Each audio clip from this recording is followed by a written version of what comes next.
Good afternoon. My name is Tae-Yong Jong from Yonsei University. It's my great honor to listen to your lecture. As moderator said, some of fortunate participants could have a chance to have your book, but I'm one of those lucky guy to read your book in advance, and it was very interesting and insightful, and obviously the topic of today, the world without UN, and everyone said no. So let me, before I ask some of the question, I think I may summarize what you said during your lecture, maybe what you write down in the book, plus I think a current US domestic political landscape, and try to link that on, and then the role of the UN at the end.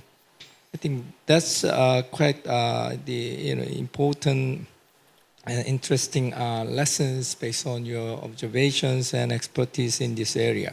Let me briefly ask a couple of questions. The first one is, when I read your book, I think your idea of this 3 UN, I think that's very interesting to me. And especially when you say the third UN, I think that you implied that probably the role of non-state actors, NGOs, and their engagement, and so on.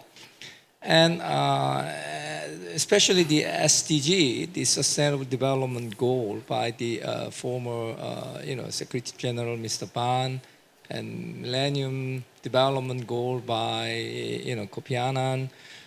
Those the UN leaders emphasize at the end the partnership, working together with the UN. Could you elaborate a little bit about this third UN? I mean, we more or less learn something in the class, first and the second UN, but the third UN, which is quite interesting to me. Yes. Well, thanks for the question and an opportunity to talk about other work that I've done. In the classic textbook on the United Nations written by Ines Claude in the middle of the 1950s and issued, subsequently sent, he really talked about the 2 UNs I talked about today. The first UN of member states, 50 at the outset, 193 now, and international civil servants, of which there are 100,000 civilians and 100,000 peacekeepers. In my own work and observations in trying to identify the source of ideas, norms, and principles, it suddenly became obvious that member states occasionally were in the lead. For instance, the Swedes on the environment in 1972. There oftentimes were staff members who were pushing, but UN staff typically do not want to be in the limelight, and they like to be behind the scenes. But frequently there have been 15 Nobel laureates in economics who worked for the UN, so there have been some shining lights, but that's not the operating procedure. Most often what happens is a lot of noise and pressure from the outside. So in trying to conceptualize what this meant, Richard Jolly and I came up with this idea of a third UN because Richard, who was the deputy director at UNICEF, said, well, this is the source of much of the energy pushing us, the bureaucrats, to do things and trying to make trouble for the member states. And so once we began to sort of look through this lens across the system, the increasing role of civil society, non-governmental organizations, the media, and even the for-profit sector has really changed over the years. And in particular, I think one of the more significant developments was with the Global Compact for the Millennium Summit in 2000, in which the for-profit sector, which previously had been anathema, we had to keep corporations in the closet because they were the source of all evil, etc. Eventually, member states and even NGOs came around to thinking, well, these have to be significant partners in this enterprise if we're going to go anywhere, especially because in an age when foreign direct investment is probably 6 or 7 times what overseas development aid is, it was really important to pull them in. So it seems to me that the real difference for me between the Sustainable Development Goals, the SDGs, which were agreed in 2015, versus the Millennium Development Goals, which came out, well, in 2001 after the Millennium Summit, was the role, the large and high decibel level role played by civil society in trying to enlarge the scope of the Sustainable Development Goals. So this is actually quite interesting on the normative front, half of what I've been talking about, and also on the operational front as well. In the humanitarian arena, the UN really needs non-governmental organization. The refugee field in particular, UNHCR basically farms out most of its activities. A lot of development assistance projects involve NGOs. And so in both of these operations, non-state actors have become critical in a huge variety of ways. Thank you.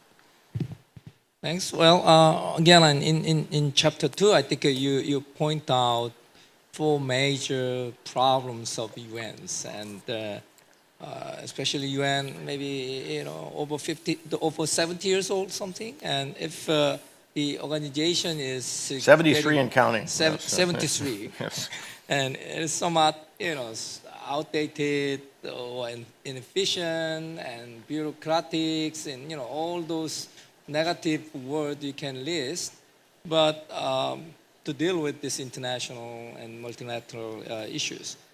But if, especially for the UN governance related, you touched a little bit during your lecture about this permanent security members, 5 countries and so on, including that one. If we reform the UN, probably what is the most urgent and important area or issues to become more efficient? Well, we have to sort of distinguish what lots of people see as the most important and what I think are even modestly possible. The reform of the Security Council, much of my professional career has overlapped with the call to change the Security Council. For those of you who just quickly, there are 5 permanent members, the big powers from World War II, and then there are now 10 elected members. We can all agree that 2018 looks somewhat different from 1945, and that maybe the most important powers of 1945 are no longer the ones of today. In particular, since the second and third largest financial contributors are Japan and Germany, there's a certain disgruntlement with being ATMs for the UN and the Security Council without having the same kind of voice as the US, Russia, China, France, and Britain do. In particular, obviously, France and Britain. More time and energy has been spent on trying to say, how can we reform the Security Council than any other activity I'm aware of. It also has made the least progress of anything because, well, there are lots of reasons. One, you've got to get the 5 powers who hold vetoes and who are permanent members to agree to diminish their power. This is kind of a hard sales pitch, in particular in national capitals. It's in particular very important to Moscow and Washington. The only reason they joined the organization, not the only reason, but one of the main points was that they would have permanent seats and a veto over everything. So I said the other day in my class when somebody asked a similar question that then in 2005, for the 60th anniversary, Annan spent way too much time focused on the Security Council. I thought his advisor, I wrote an article that said this is never going to happen. I thought that the German ambassador was going to come after me with an American baseball bat. And I said, Ambassador, you know, I'm don't use the baseball bat on the messenger. This is the politics of this. They're just not going to change.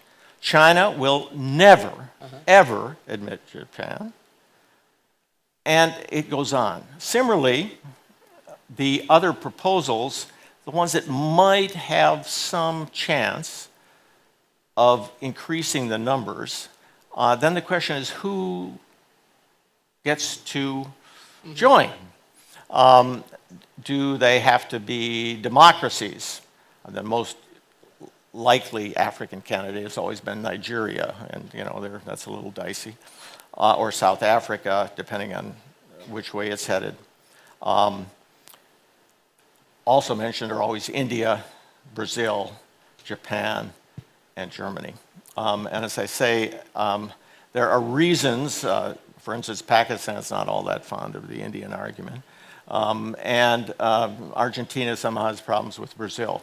But even more importantly, some of the major pillars of the UN, the Canadians, the Swedes, the Norwegians, etc., they said, well, yeah, why are all these guys doing this?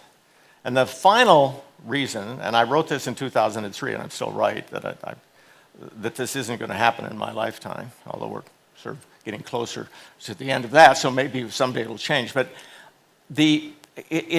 all of the solutions bring up as many problems as they solve. So I would say what everyone thinks is the most important change is also the least likely. Mm-hmm.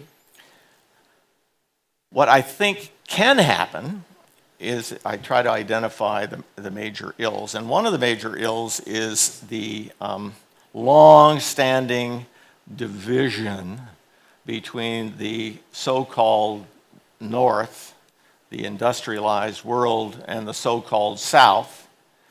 The distinction made actually quite a bit of sense when it was first developed in 1962 and 64 on the first UNCTAD and the non-aligned movement before then.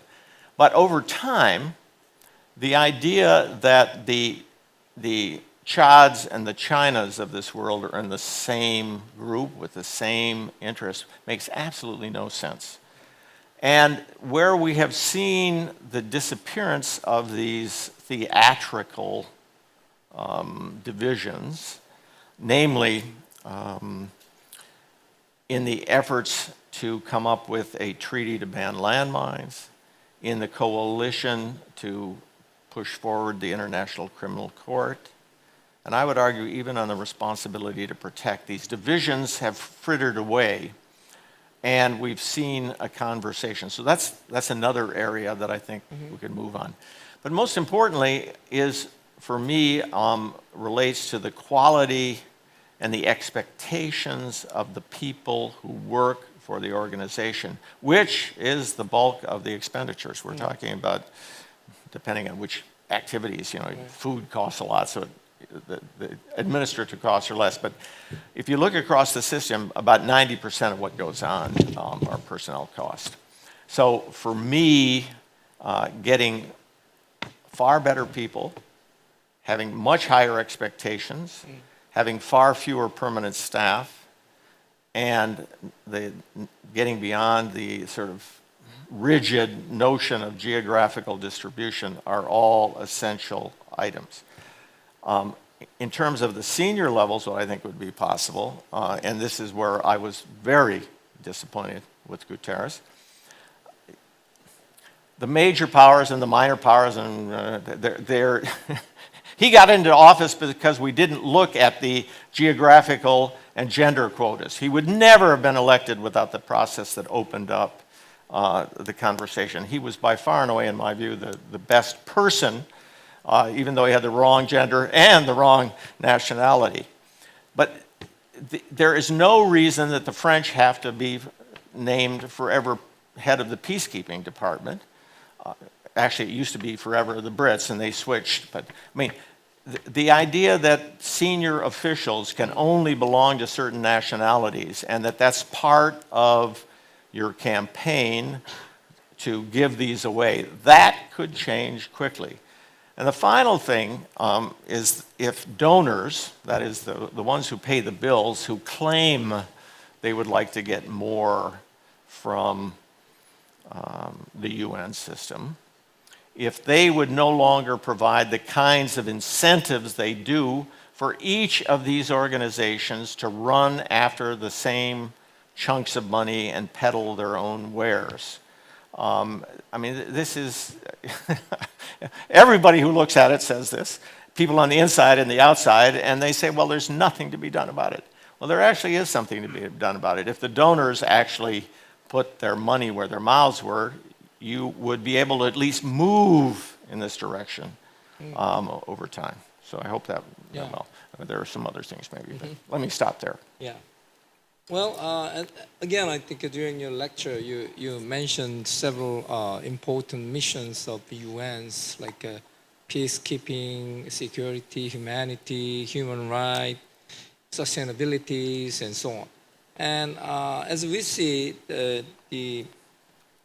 and also as also you mentioned, our common future, the world we want, I think that's for the future agenda. And depending on, my own observation, depending on the UN Secretary General, some leadership highlight and emphasize, let's deal the current issues, which is more urgent and important. And some leaders, like Ban Ki-moon, our former Secretary General, he think, well, our common future, our sustainability, climate change, those issues are more important. So depending on the leadership, obviously both are important UN missions, right? But depending on the UN leadership, especially the second UN, the leadership, the focus, the emphasis, the weight is given to deal with the current issue or to deal with the sustainability or the future issues. So probably for the second UN, maybe how to harmonize such current urgent, important issues versus future issue, but which is more important for our future next generations and so on. So in your view, as a leader of the second UN, how they could really, how can I say, harmonize or to balance, to deal with both issues, which are very much important to our current and the next generation? Well, I think, once again, funding is key to what organizations do. I see Sue in there with her calculator. She's running around with her hands out trying to get money all the time here in Korea for UNICEF. But this has now become the bane of existence for all institutions across the board.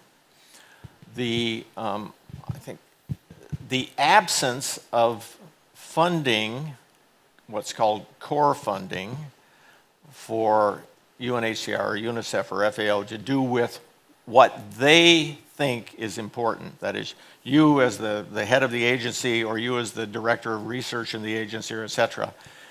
You need untied resources to pursue that agenda and certainly a future-oriented agenda. Well, the problem is, over time, the size of the resources that were devoted to your priorities, or what you thought would have a payoff this week and 10 years from now, have diminished. The most dramatic illustration, I think, is the UN Development Program, which used to have 80% core 24 or 5 years ago, and now has 12%. That means that it's running after the same money as everybody else is for 88% of paying their staff and other kinds of costs. Similarly, WHO has moved in the direction so that most institutions are now kind of, I'm going to be unkind and say consulting firms. They need to produce what the sources of financing want produced. Now, sometimes this doesn't make a difference. I think for UNHCR, for example, since virtually their entire budget every year is non-core, but the money is for emergencies worldwide. They both have a large enough sum of money they can juggle, and they actually have enough money to do what they need to do. But it's the other institutions. So if you think that, looking, let's take the SDGs, which you're fond of, so we'll look at the SDGs. The SDGs, there's both a big plus and a big minus. The big minus is, there's lots of the issues that I think are important, governance, human rights, et cetera, stability, are not in there, but everything else is. It's what the English would call a dog's breakfast. And there isn't a sense of priority. There's not a sense of sequencing.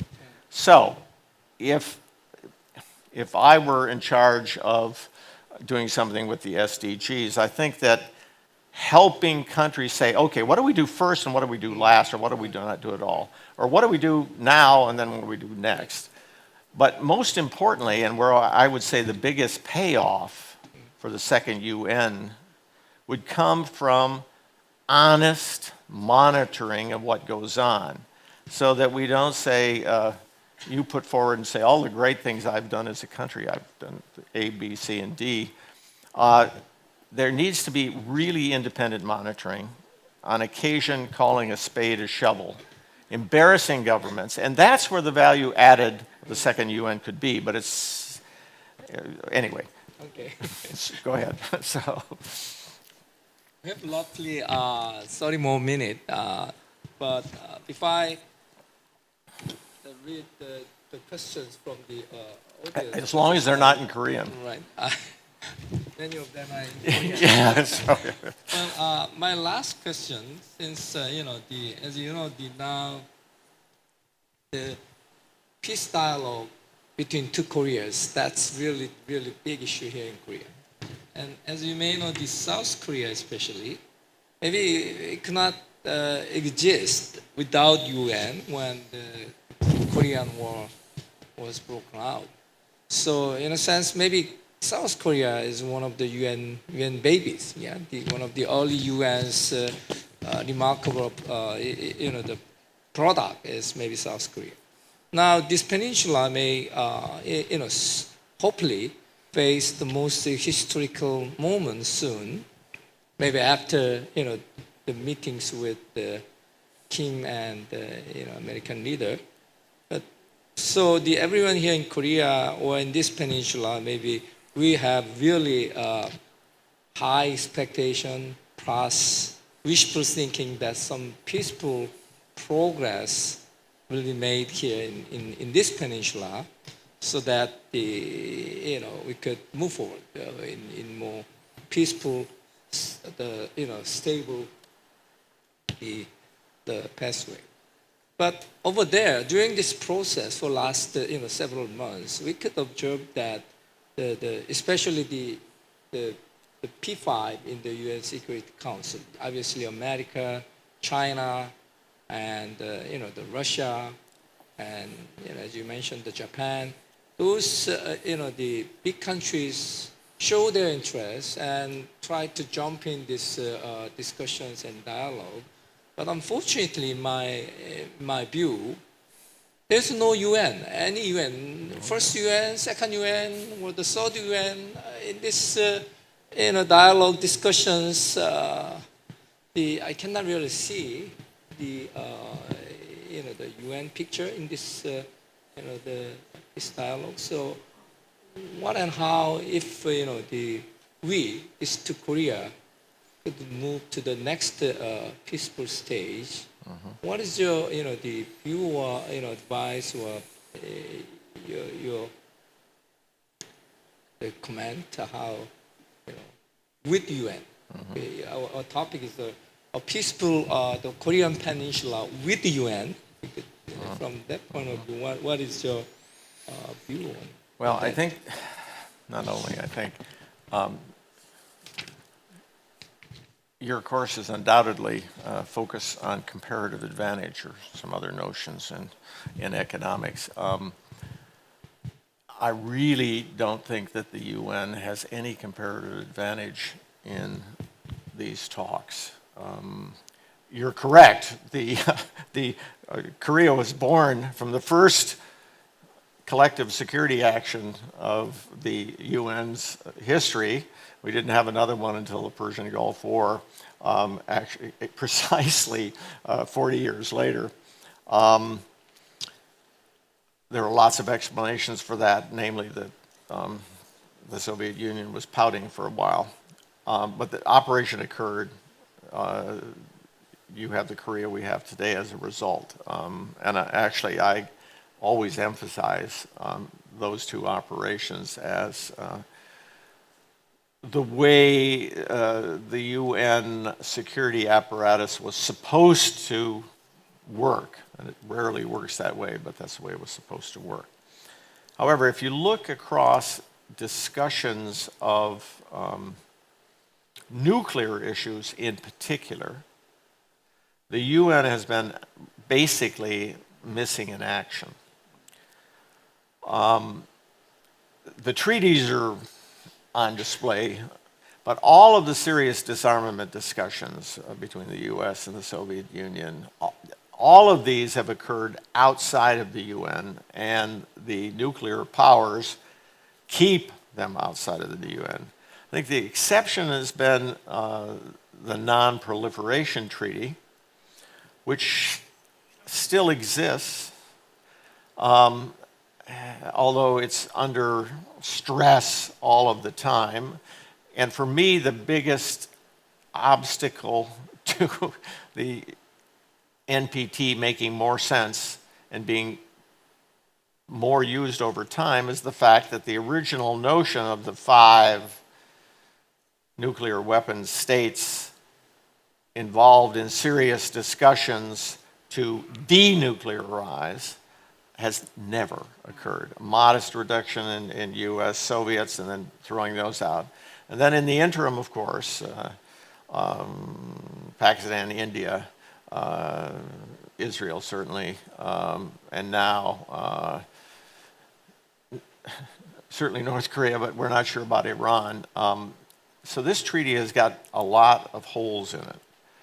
I actually think that what could come into the conversation would be the treaty that, I think it's NWPT, the Nuclear Weapons Prohibition Treaty, which was actually negotiated under UN auspices without any of the nuclear powers, alas, and signed last July, I think, July 2017. So if we have an example, I mean, this is kind of far-fetched, but I mean, if there is denuclearization in the terms that I would think of denuclearization, that is not getting rid of U.S. troops and a few other things that are implied in the North's usual definition. But if there were to be disarmament, it seems to me that then the two Koreas actually could take a lead in pushing other states to sign on to the Nuclear Weapons Prohibition Treaty as opposed to the NPT.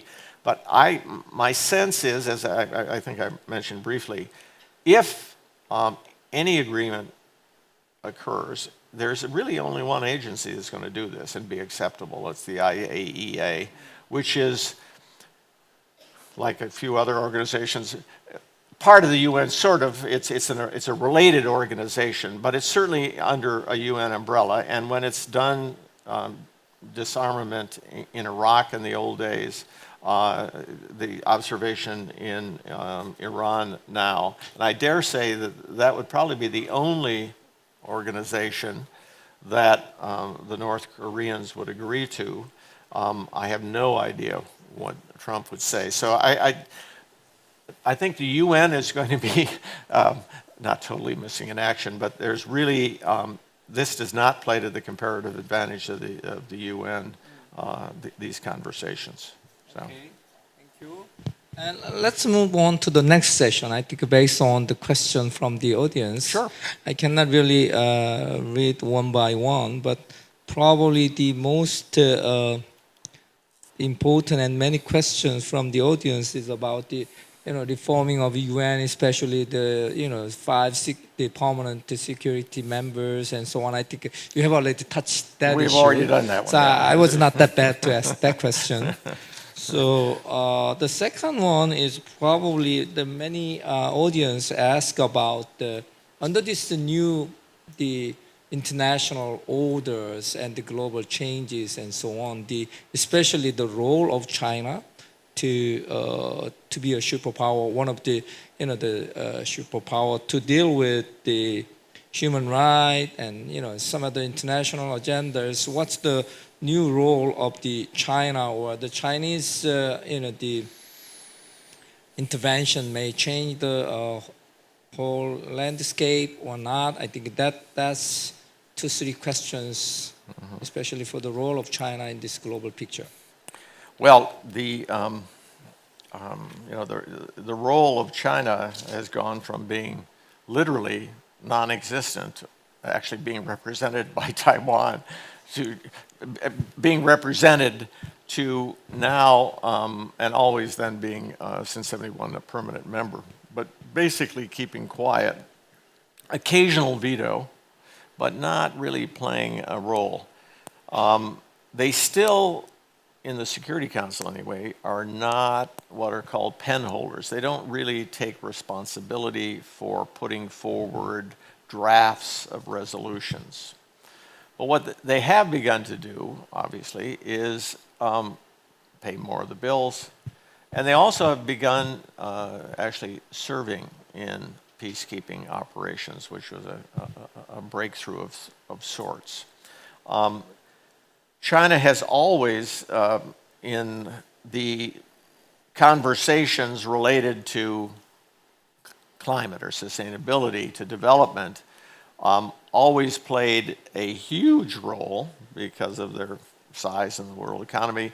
And formerly, they were the leaders, or one of the leaders, of the group of developing countries, whatever you want to call it, the non-aligned movement, the group of 77, Global South. And it seems to me that they're not going to be able to have it both ways.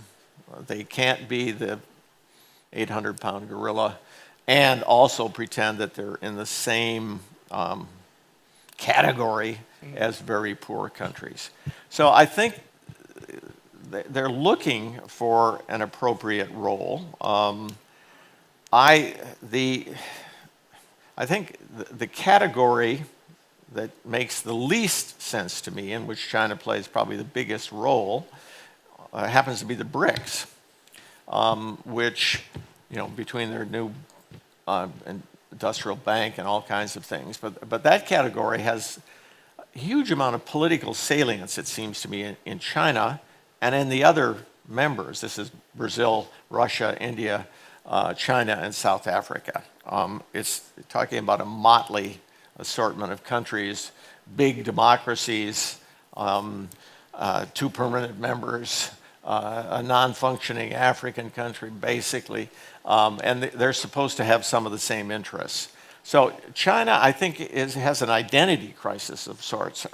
Are we the leader of the Global South? Are we a major power? Are we going to be taking a lead in this group of BRICS? Are we going to have our own bank? I think there's a real identity crisis. And within the UN, they have, in recent years, have sided with Russia on a number of double vetoes, particularly in Syria. and earlier in Kosovo and the former Yugoslavia. But they haven't actually played a dramatic role in taking leadership role. They've played in the Security Council anyway, kind of holding a negative role.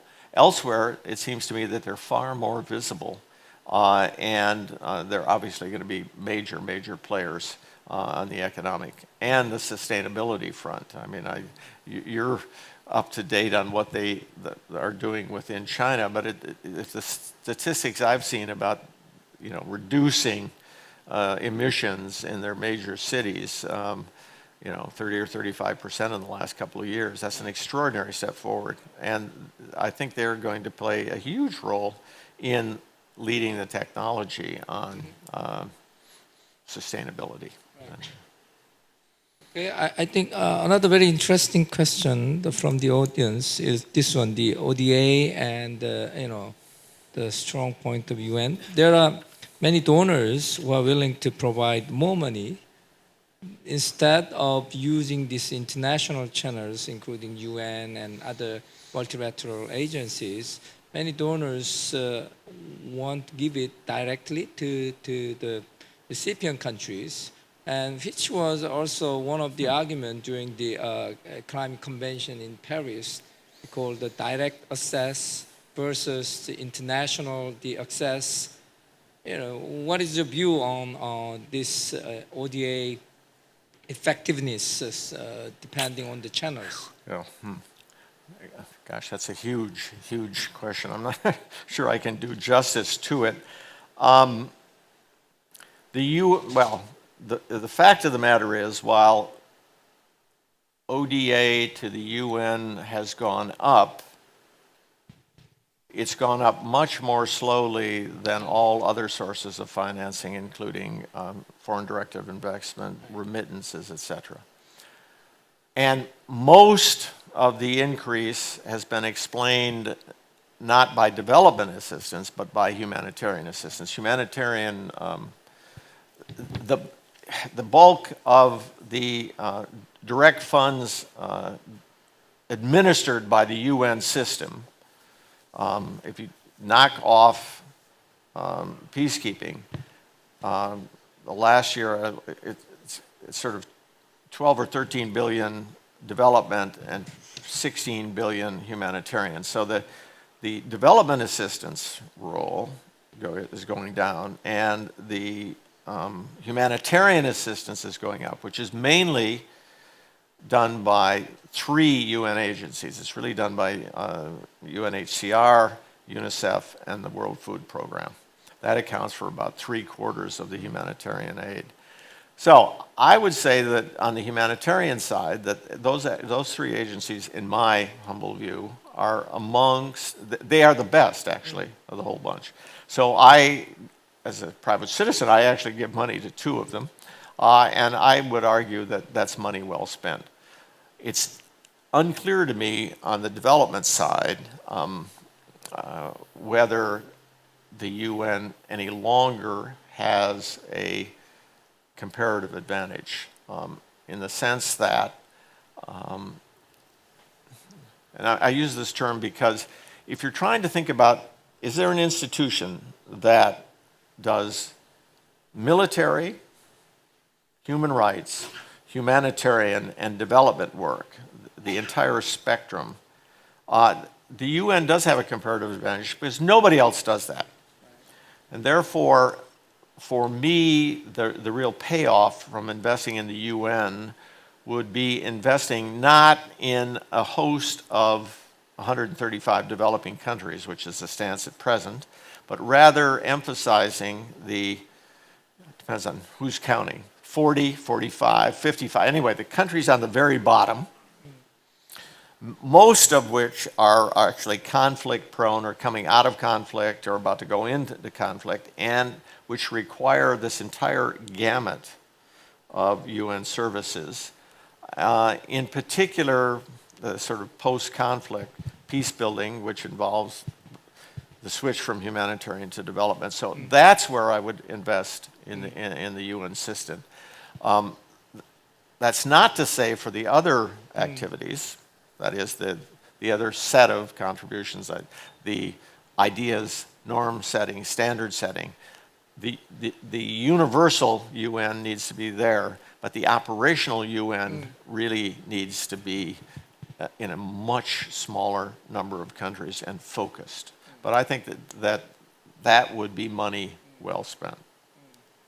Yeah, I agree, and I think also my observation when I work in the development institute, probably from the recipient country's point of view, they need money right away, but the multinational institutions, they have rules and regulations, procedures, and so many cross-checks and so on, end up basically too late. And it takes too much time. Yes. So maybe as you said, the humanitarian related area, probably UN has the top, number one UN agencies and so on. But for the development related, I think that's right. not only this multilateral, there are also many bilateral channels. And as you said, now even in this area, the Saudi UNs, I think, NGOs and the non-state actors, they are very much active now. So maybe, for those areas, especially the development-related areas, maybe this direct ODA or, more rooms for the recipient to play, I think that's probably one of the issues. On the development side, it seems to me there's plenty of evidence that that NGOs are closer to the ground and that smaller scale efforts can bear fruit.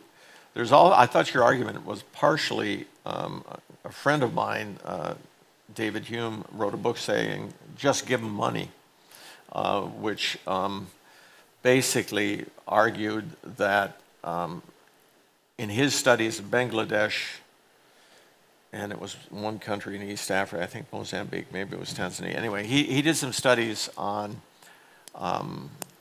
comparing what any organization did, public, private, UN, NGO, and their overheads and their delivery and their procedures. And then he had another couple of cases in which basically money was just handed over. And even though, some people drank beer and threw it away, most families who were given resources actually spent it very wisely on uniforms for the kids and books and what have you. So we need a sort of larger empirical study than David's in a couple of villages in a couple of countries. But it is a provocative thought that, in fact, you could do a whole lot more good with the same amount of money by just directly handing over money. One other interesting question from the audience. I'll just read what he write down here. How can he finally believe that the several international organizations are unbiased without influence of large capitals like Wall Street? So the UN and international the agencies' credibility, without this influence by the unbiased by the huge large capitals like in Wall Street. That's what. Is this question interesting? Well, if the question is, do large, big, powerful countries have more to say in international relations than small, powerless ones? The answer is yes. It's sort of, do all voters... How UN could be unbiased from this power of the money? Well, the UN attempts to find some middle ground. And at various times, I think it does a better job than others. As I say, the Cuban Missile Crisis, or various kinds of other mediations in which there is some middle ground. The organization has been accused of taking one side or the other, but the very deft leader attempts that play an even hand and be even-handed. We're all individuals and we're all subject to biases and what have you, but the ideal of an international civil servant is someone who tries to be as impartial as possible, listening to what's necessary, what are the needs, and responding and not being used by one side or the other. Those of us with children are always accused of siding with one versus the other. And some international leaders, some international institutions do a better job of this than others. There's no question about that. And some countries have more to say than others, particularly the ones that pay the bills or are supposed to pay the bills. Yeah. I think one other interesting question by the expert, he observed that there are some gaps between this international agreement or international declaration and domestic implementations. There are always some gap between these two. And to fill this gap, as the general people on the street, how we could do our best to fill this gap. This question is basically there are some good, nice international agreement. Paris Agreement, for example, and for the domestic, the implementation, he observed that there are some gaps. Not government, or not company. I mean, as in the ordinary people, how we could do what's the the general the action we should take under this the globalized world. I think there actually, it seems to me that there are two parts to the question or criticisms. One of them is related to member states who sign agreements, whether they're human rights and then don't pay any attention to the agreements, or who commit themselves to the SDGs and drag their feet. And then the other half of the question is related to the woman in the street or proverbial man on the street. It seems to me on the former, that is on implementation, the only tool available to an international institution is embarrassment, is naming and shaming. And that's why earlier, I think it was your first question when I said, is there a role to be played by international civil servants?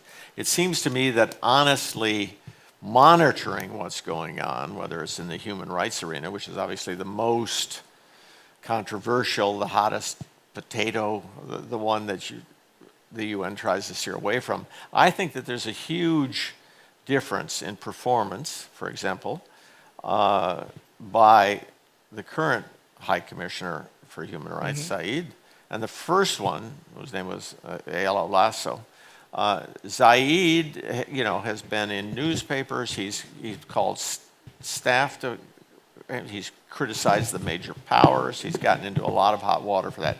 So I think there's much more room for UN institutions, whatever their field of inquiry, children, agriculture, education, to take seriously their monitoring reporting requirements, because the only way you can embarrass governments is naming and shaming. The person in the street, the UN has actually been very poor at communications and communication strategies about sort of getting messages out about what they're doing or what they're not doing. But going from the Paris Agreement to your recycling is a big gap. And I'm not sure anybody's got any sort of miracle recipes for that one. So. Well, there are some questions obviously about the North Korea and South Korea peace talk now, but you have already mentioned. So, well, before we move to the more exciting session, which is your book signing ceremony things, if I close this dialogue, even you did at the end of your lecture, if you add a few more words before we close this session, especially, for the message from your book.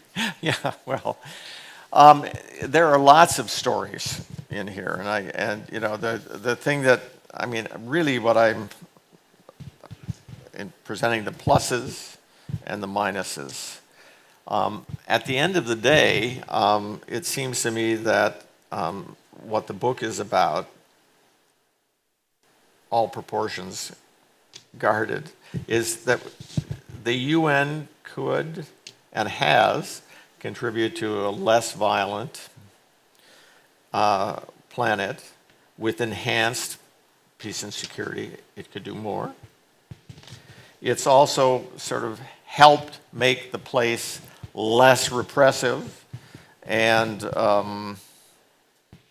unkind, less repressive and unkind, with more, not perfect, but more human rights protected and less humanitarian suffering. And the area that you're most interested in, it seems to me that it could, we could have a less impoverished, not a wealthy, but a less impoverished and less polluted place with, you know, greater and more just development. And there's, I think, plenty of evidence that we've done that. There's plenty of evidence that it could have been a whole lot better and sooner. So. Okay, well, my simple conclusion is the world with the UN was much better. That's his message from your talk and the lecture. Thank you, Professor, and we begin big hands. Okay. Thank you. Thank you. Okay, thank you. So. 두 교수님께 감사드립니다. 이것으로 강연 프로그램을 마치겠습니다. 참석해 주셔서 진심으로 감사합니다.